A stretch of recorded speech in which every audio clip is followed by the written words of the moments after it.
nasamsam ng Philippine National Police at ng Philippine Drug Enforcement Agency ang higit sa 10.6 million na halaga ng fully grown marijuana sa isang malawakang eradication operation sa Ilocos Sur, kung saan 53,400 na tanim ang nadiskubre mula sa 13 na plantasyon na may sukat na 100 hanggang 3,000 square meters. Isinagawa ang operasyon mula December 9, 6:50 a.m. hanggang December 10, 10:40 p.m.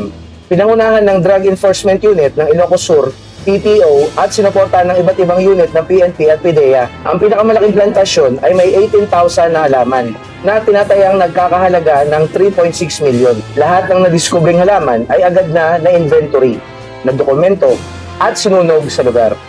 Habang ang ilang samples ay dinala sa crime laboratory para sa pagsusuri. Binigyang diin ni Chief Nartates na ang operasyon ay bahagi ng PNP focus agenda at pagsuporta sa advokasya ni Pangulong Bongbong Marcos Jr. para sa isang payapa at drug-free na Pilipinas, kasabay ng patuloy na mahigpit na pagpapatupad ng batas at kooperasyon sa mga ahensya ng gobyerno.